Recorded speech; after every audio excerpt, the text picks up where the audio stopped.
ഈ ഫിഗർ ചെയ്ത് കുഞ്ഞിക്കുൻ ഹിറ്റായ സമയത്ത് ഈ ആർട്ടിസ്റ്റ് ഈ ഫുൾ ദിലീപേട്ടനുള്ളൊരു ഷോ അല്ല, ഞങ്ങളുടെ സാധാരണ ട്രൂപ്പിൽ കുഞ്ഞിക്കുന്നിൻ്റെ ഫിഗർ വരും. അന്ന് കുഞ്ഞിക്കുന്നൻ വലിയ സൂപ്പർ ഹിറ്റായിട്ട് നിൽക്കുന്ന സമയം. അപ്പോൾ കുഞ്ഞിക്കുന്നൻ പുറത്തു നിന്ന് വരാൻ തീരുമാനിച്ചു. ഓഡിയൻസിൻ്റെ ഇടയിൽ കൂടെ നടുക്കുള്ള വഴി കൂടെ കുഞ്ഞൻ്റെ പെണ്ണിന് എന്ന് പറഞ്ഞ് കുട്ടികൾക്കൊക്കെ ഷെയ്ക്കാൻ്റെ കൊടുത്തിട്ടൊക്കെ സ്റ്റേജിലോട്ട് വരും. 4-5 മിനിറ്റ് അങ്ങ് തള്ളിക്കളയും. പുറത്തൊക്കെ കിടന്ന് കളിച്ചിട്ട് കുഞ്ഞിക്കുന്നൻ സ്റ്റേജിലോട്ട് വരുള്ളൂ. അപ്പോൾ ഇവൻ പറഞ്ഞു, എന്നോട് ആങ്കർ ചെയ്യുന്ന സമയത്ത് പറഞ്ഞു, പതുക്കെ ഈ മുതുകത്തൊക്കെ ഈ സാധനം വെച്ചിട്ട് ഇവൻ പുതപ്പും പുതച്ച് ഓഡിയൻസിൻ്റെ ഇടയിൽ പോയി ഒതുക്കത്തി ഇരിക്കും. എന്നിട്ട് അവിടെ ഇരുന്ന് ആ പല്ലൊക്കെ വയ്ക്കുന്നത്.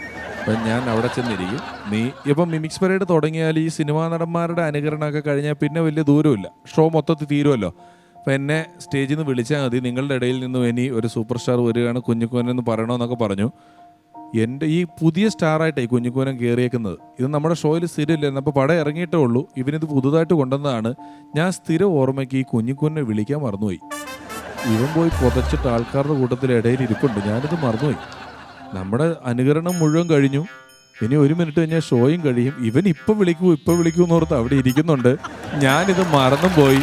ലാസ്റ്റ് നന്ദി എന്നും പറഞ്ഞ് ജനഗണമന തുടങ്ങിയപ്പോഴേ ആൾക്കാർ ഞങ്ങൾ നിൽക്കുമ്പോൾ ഞാൻ നോക്കുമ്പോൾ ഫ്രണ്ടിൽ ഒരു കുഞ്ഞിക്കുവനും വന്നിട്ട് ജനഗണമന അതിനായക ജയ എന്ന് പറഞ്ഞ് ഡാൻസ് കളിക്കുന്നു. ജയറാമേട്ടൻ്റെ കൂടെ അമേരിക്കയിലൊരു ഷോയ്ക്ക് പോയിട്ടിരിക്കുകയാണ്. അപ്പം നരേന്ദ്രമോദി പ്രധാനമന്ത്രി ജസ്റ്റായി. ഒരു തരംഗം ഇന്ത്യ മുഴുവൻ നിൽക്കുകയാണ്. അപ്പോൾ ഞാനും ജയറാമേട്ടനും നിന്ന് 1, 2, 3 പറഞ്ഞ് കുറേ മിമിക്രികൾ ചെയ്യും. അപ്പോൾ യൂസഫൊക്കെ 1, 2 ഇനങ്ങളൊക്കെ ചെയ്യുന്നതൊക്കെ ചെയ്യാൻ യൂസഫൊക്കെ തന്നെ പറഞ്ഞു, ഞാൻ ഇത്തവണ അങ്ങനെയൊന്നും ചെയ്യുന്നില്ല. കാരണം അതൊക്കെ ഞാൻ ഇഷ്ടംപോലെ ചെയ്തിട്ടുള്ളതാണ്. ഇത്തവണ ഞാൻ നരേന്ദ്രമോദിയുടെ ഫിഗർ ചെയ്യാൻ പോവാണ്. എന്നിട്ട് എനിക്ക് മൊബൈലിൽ കാണിച്ചു തന്നപ്പോൾ ഏതോ ചാനലിന് വേണ്ടി നരേന്ദ്രമോദി അതിൻ്റെ ഒരു ഫോട്ടോ കാണിച്ചപ്പം ചാനലിലൊരു മേക്കപ്പ് മാൻ ഇരുത്തി, ഒരു പ്രൊഫഷണൽ മേക്കപ്പ് മാൻ നല്ലോണം കുറേ നേരം ഇരുത്തി മേക്കപ്പ് ചെയ്തതിൻ്റെ ഏതോ ഒരു പെർഫെക്ഷൻ ആ ഫോട്ടോയ്ക്കുണ്ട്. അപ്പോൾ ജയറാമേട്ടൻ, അയ്യോ ഇത് കലക്കുണ്ടോ, ഞാനും പിഷാരടിയും കൂടെ നിന്ന് എത്ര നേരം കളിച്ചാരെന്താ, എല്ലാം കൊണ്ടുപോയില്ലേ, അവസാനം യൂസഫ് ഈ വേഷത്തിൽ വന്നാൽ ഓഡിറ്റോറിയം ഇളകി മറിയില്ലേ, എല്ലാം ഫുൾ ക്രെഡിറ്റ് യൂസഫിനായിരിക്കും, ഞങ്ങൾ എന്തിനാ കാണിക്കണേന്നൊക്കെ ചോദിച്ചപ്പോൾ യൂസഫിക്കും അങ്ങ് സുഖമായി. സത്യമാണ്, അത്ര അത്ഭുതപ്പെട്ടു പോയൊരു ഫിഗർ അദ്ദേഹം കാണിച്ചത്. അങ്ങനെ ഞങ്ങൾ അവിടെ എത്തി. അമേരിക്കയിലെത്തിയിട്ട് ഈ വിഗ് കുത്തിക്കയറ്റി ബാഗിനകത്ത് വെച്ചത് എടുത്തപ്പോൾ തന്നെ ചത്ത കാക്കയെ പോലെ ഇരിക്കുമോ ഈ വിഗ്. എങ്ങനെ വെച്ചിട്ടും ഏതാ മുൻവശം ഏതാ പുറകുവശം ഒന്നും മനസ്സിലാവുന്നില്ല. ഇങ്ങനെ ഇരിക്കുമോ മുടി.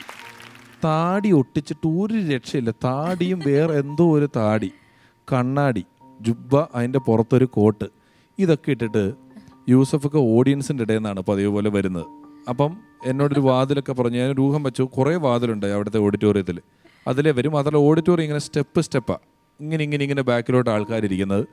ഞാൻ ജയറാമേട്ടനും ഫുൾ ചെയ്ത് കഴിഞ്ഞിട്ട് ഞാൻ പറഞ്ഞു, ഇനി എപ്പോഴും വിദേശ രാജ്യങ്ങളിലേക്ക് വരുന്ന ഒരാൾ നിങ്ങളെ കാണാൻ വേണ്ടി ഇപ്പോൾ അമേരിക്കയിലേക്ക് വരികയാണ്. അദ്ദേഹം ഞങ്ങളുടെ കൂടെ ഞങ്ങളോടൊപ്പം ഈ ഷോയിൽ എത്തിയിട്ടുണ്ട് എന്നൊക്കെ ഇങ്ങനെ പറഞ്ഞു തുടങ്ങുമ്പം അദ്ദേഹം അവിടുന്ന് ചെറുതായിട്ട് കയറി തുടങ്ങുകയാണ്.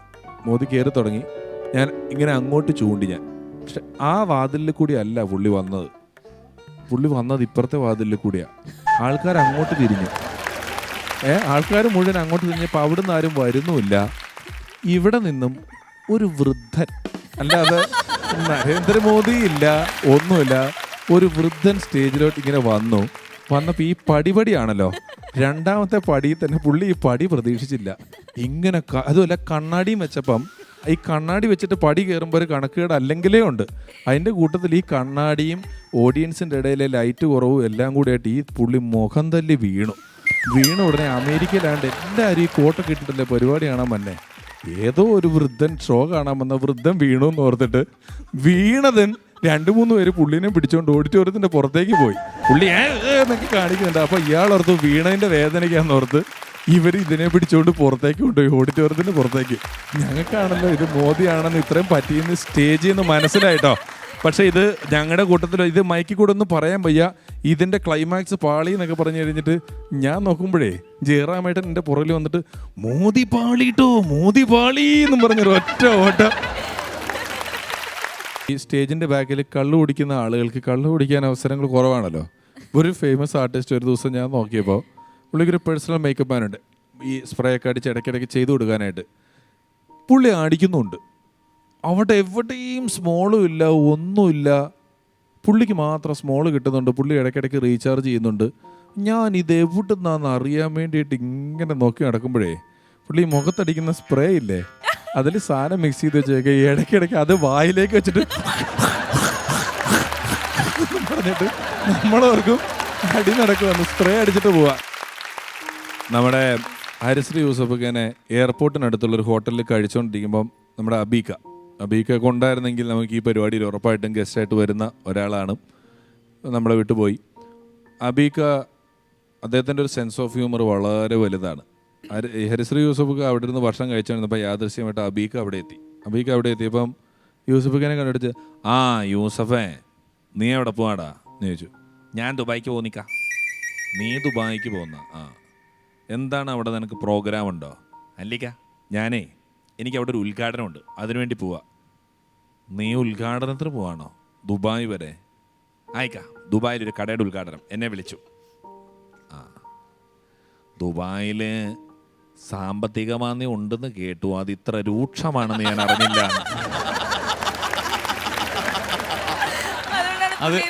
അതിലും വേദന 4 തെറി വിളിക്കണേ.